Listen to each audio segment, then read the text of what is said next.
So another question we have is for it. Legitimacy adds positive value to political authority and obligation. Legitimacy adds positive value to political authority and obligation. तो आपका सबसे पहले आप देखिए political authority क्या होता है, तो ऑथोरिटी प्लस लेजिटिमेसी, ठीक है, legitimacy authority plus legitimacy equal to this is political power. तो पॉलिटिकल ऑथोरिटी हो गया प्लस ऑब्लिगेशन, यानी कि कोई चीज को ऑब्लाइज करना है, क्यों करेंगे, because it's authority and legitimate authority. तो लेजिटिमेसी को कॉन्सेप्ट को हमें समझना है, लेजिटिमेसी होता क्या है। समथिंग इज लेजिटिमेट मतलब people, we the people have given this power to someone. So if we think of power as a naked sword, authority may be envisaged as a sword in its scabbard. Scabbard होता है आपको जैसे कि ये जो अ, रखने का जो जगह होता है कपड़ा रखने का, so this is the thing, scabbard. So authority consists of two important components, power and legitimacy. Power and legitimacy. So legitimacy reflects the consent of the governed. Consent of the governed यानी be the people. It implies that a member of society treat that rule as beneficial to society as well as to themselves. So they willingly tend to abide by it. So while power may involve use of force, authority is based on respect. Authority क्या है, power जो है use of force क्या है, गए चढ़ के वहां पे क्या करते हैं हम लोग, सपोज करिए इंडिया एज अ टेरिटरी है and there some like Goa is there, और सपोज वी हैव पुडुचेरी और जो भी दमन दीव है, तो इंडिया क्या कर रहा है, by power military power we acquired that territory. अब यहाँ पे government of India making their कानून जो भी है, पार्लियामेंट कुछ भी बना रहे हैं, तो अब क्या हो गया, वो ऑथोरिटी हो गया। कैसे हुआ, people giving their consent, yes you are the ruler, you are more powerful than me, I am accepting your authority, ठीक है। तो अब बाई रिस्पेक्ट, रिस्पेक्ट कैसे आया, जब किसी से मार खा ली तो उसके लिए रिस्पेक्ट आ गया, ठीक है, समझ गए, ऐसे चलता है रिस्पेक्ट का कहानी। तो based on respect and willingly, यानी कि आप खुद से, and willing compliance legitimacy contributes to social stability by promoting sense of shared purpose. So authority fosters cooperation, trust between citizen and their government, ठीक है, leading to more effective governance. Since the authority is based on the consent of the governed, अब consent आप कैसे ले रहे हैं, that's the different point of view, different question. Government are more likely to be responsive to the needs of their citizen, which further fosters compliance and obedience. So in this respect, Max Weber has identified three prominent types of authority. सबसे पहले होता है आपका charismatic authority, grows out of the personality of the leader. Traditional authority, where the basis of legitimacy lies in tradition, custom, and legal. Rational authority, which is founded on the sanctity of legal rational laws. So, however, legitimacy is not free from challenges. If a government fails to address inequality, injustice in society, मान लीजिए government officially corrupt है, तो people will revolt. It may lose legitimacy. People will not obey the and follow the rules and regulation out there. So corruption and abuse of power can also erode the public consent. ठीक है, अगर corruption हो रहा है, power का abuse हो रहा है, मिसयूज हो रहा है, तो फिर कोई अकाउंटेबिलिटी नहीं है वहां पे, and lack of accountability on the part of the government can also lead to the legitimation crisis. Legitimation crisis भी है that, समझिए कि आपको मैंडेट दिया किसी और चीज के लिए, आप कर रहे हैं कुछ और, तो people will take back their consent. So exercise of authority is controversial. Exercise of authority is controversial. But the social contract theorists justify authority. According to liberals, authority should be contrasted, like not your please check, as it hampers individual liberty. For conservative like Edmund Burke, authority is based upon consent that arises out of necessity, while Hannah Arendt has regarded authority as the realm of state, and neo-Marxists see it as a precursor of fascism. Precursor of fascism, realm of state, and neo-Marxists see it as a precursor of fascism. So, according to Rousseau, even the strongest man is never strong enough until and unless his strength is right and power is authority. ठीक है, अगर आप गलत है तो गलत है, आप सही है तो आपके साथ सब कुछ है, जो स्टेटमेंट है हमारे पुराने मूवीज में देखने को मिलेगा कि इफ यू आर राइट, आपको जैसे कि जुडिशियरी, जुडिशियरी का जो है कि यतो धर्मा ततो जया, यतो धर्मा ततो जया, यानी कि where there is dharma there is victory. ये हमारा जुडिशियरी का मोटिव है, मोटो है, judiciary of Indian judiciary motto. And same we can see here, कब होता है, according to Rousseau, even the strongest man is never strong enough until and unless unless his strength is right, यानी कि right, right मतलब अगर आपका धर्म सही है तो आपके पास पावर है, power is authority, there otherwise there will be no victory. अगर आपके साथ पावर है तो आप विक्टोरियस है, अगर धर्म को फॉलो कर रहे हैं। लेजिटिमेसी देयरफॉर प्रोवाइड्स गवर्नमेंटेबिलिटी, गवर्नमेंटलिटी यानी कि राज करने के लिए आपको पावर दिया जा रहा है, ठीक है, आप राज करिए, आपको लेजिटिमेसी दिया गया, ठीक है, ये क्वेश्चन हो गया। Another question, critically examine the plateaus theory of form. Plateaus का जो थ्योरी ऑफ फॉर्म है हमें उसे देखना है।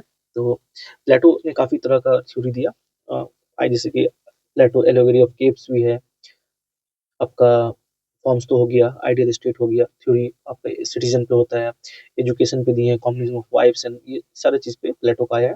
तो हमें क्या करना है यहाँ पे, क्रिटिकली एग्जामिन करना है। एग्जामिन क्या, क्रिटिकली एग्जामिन में क्या होता है कि ये जो थ्योरी ऑफ फॉर्म्स दिए हैं उसका पॉजिटिव एंड निगेटिव क्या है, उस दोनों चीज को हमें देखना है।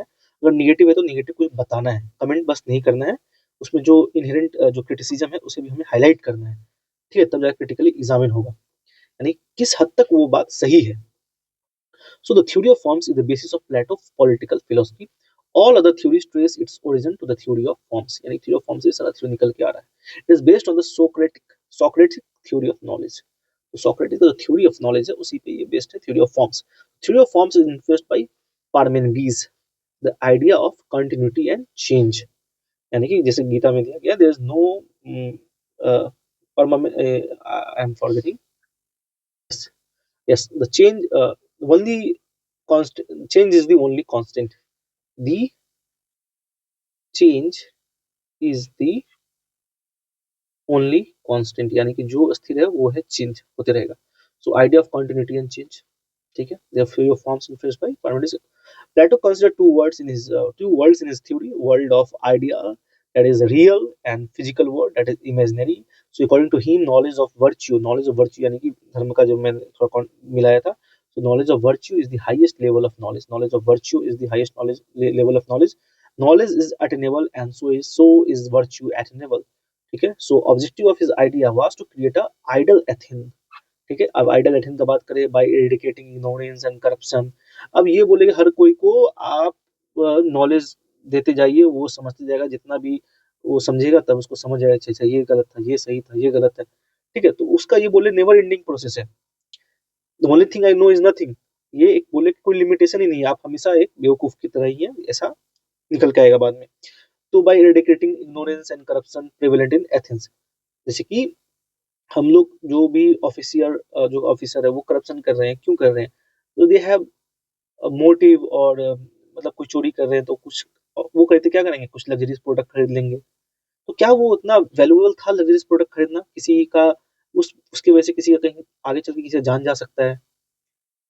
तो मान लीजिए कोई गवर्नमेंट प्रोजेक्ट है, ब्रिज वर्क है, और वहाँ पे कुछ करप्शन होता है, पैसा लेते हैं, ठीक है, ब्रिज गिरता है, कोई मरता है, लेकिन ये जो पैसा जो यहाँ गबन हुआ है वो पैसा से वो कर क्या रहे हैं, तो उनके पास उतना इग्नोरेंस, उतना नॉलेज है ही नहीं, कि वो उतना मेच्योर ही नहीं है, वो लोग बस पैसा को मेटेरियलिस्टिक व्यू से देख रहे हैं, as a means to fulfil their pleasure और डिजायर, ठीक है, लेकिन अगर आपके पास इतना अगर समझ होता तो आप ऐसा गलती नहीं करते, ठीक है।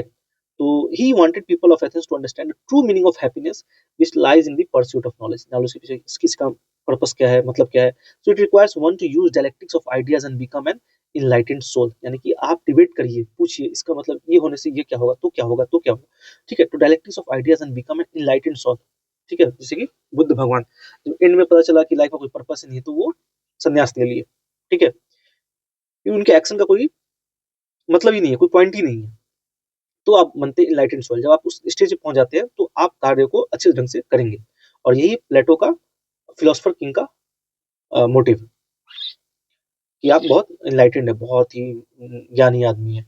So Plato uses allegory of cave to establish the reality of shadow of idea, as reality is a shadow of idea. He stressed on the fact that our idea define our limitation, which can be overcome by striving towards a real knowledge. A real knowledge पता नहीं क्या है। So the theory of forms, however, reflects the teleological view of Plato, यानी कि order, what is dictated by the God, ठीक है, teleological view of Plato. So also the nature of reality remains debatable issue. अब reality क्या है पता ही नहीं है, remains a debatable, अभी भी डिबेट है, पता ही नहीं चल रहा है क्या है reality, actual reality. So according to Nietzsche, Plato was a liar when he says that there is an ultimate reality. ठीक है, एक्चुअल क्या है कि प्लेटो क्या कर रहे हैं यहाँ पे, वो रियलिटी का गेम खेलकर खुद को पावरफुल बनाना चाह रहे हैं एज बिकमिंग फिलोसफर किंग, हम मुझे पावर दे दीजिए।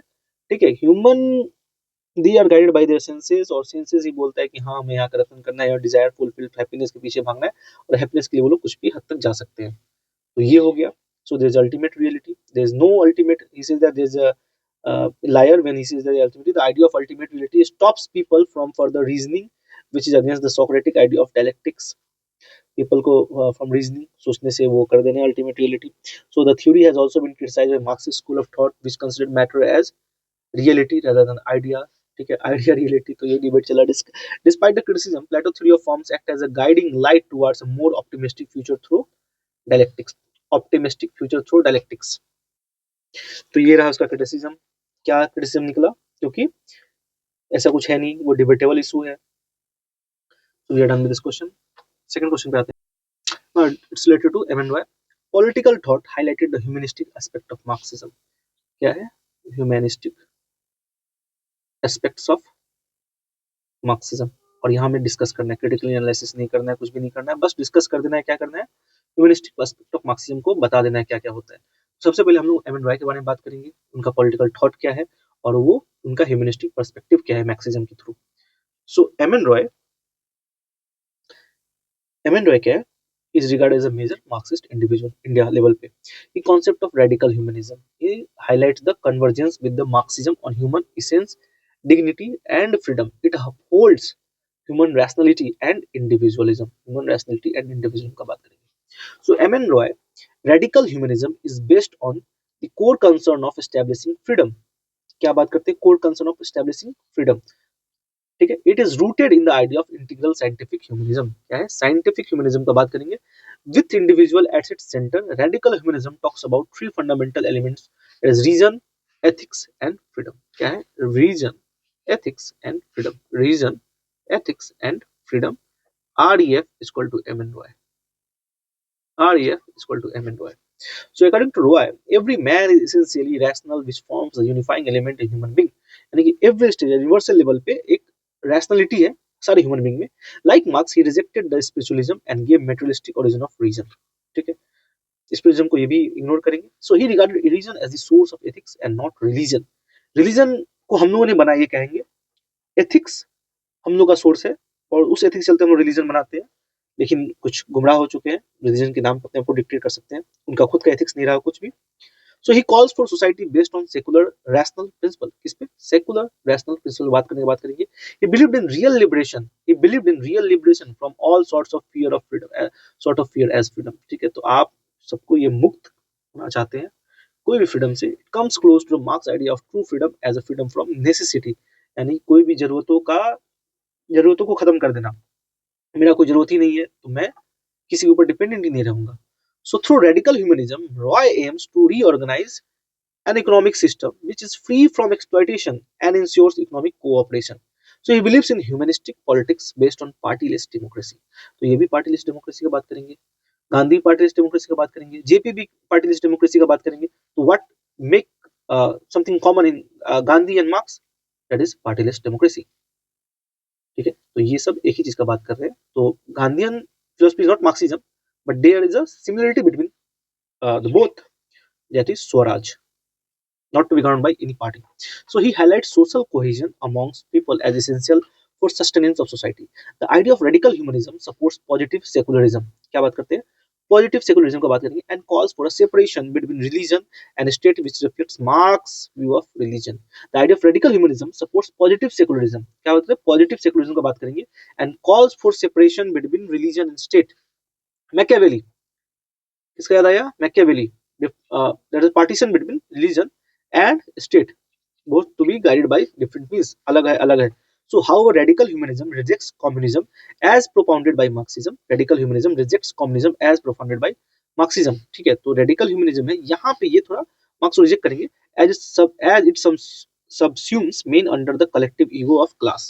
So why reject the economic determination of Marx? तो ये हो गया यहाँ का कीवर्ड क्या है, कैसे एम एन रॉय अलग होते हैं मार्क्सिज्म से? तो वो होते हैं कि रिजेक्ट्स इकोनॉमिक डिटरमिनिज्म को ये करेंगे। He also reject the Marx idea of only two classes in society and highlights the class cooperation. ये क्लासेस में एक कोऑपरेशन का बात कर रहे हैं जो कि मार्क्स नहीं कर रहा है। ठीक है, मार्क्स उस चीज का बात नहीं कर रहा है। So unlike violent revolution as a tool of social justice, unlike जो मार्क्स कैसे बात करता है, ब्लड बात, ये गन चलाना, बैरल ऑफ गन, जैसे माओ जो चीज का बात किया, तो violent revolution as a tool of social justice in Marxism, radical humanism regarded education as a means of achieving social change. यानी कि ये एक तरह से नज करने का बात कर रहे हैं, नजिंग का बात कर रहे हैं, लोगों को पढ़ाइए सिखाइए, ना कि गोली चलाना और किसी को मार देना है। ठीक है, so in sense while M N Roy, radical humanism and Marxism focus on individual right, human development and their commitment to social justice, they differ significantly in their philosophical foundation। Foundation ही अलग है, नॉट इकोनॉमिक डिटरमिनिज्म नहीं है, and approaches जो totally different है। This is how M N Roy is different from Marx, and इनका जो humanitarian radical humanism है, it is very different from that.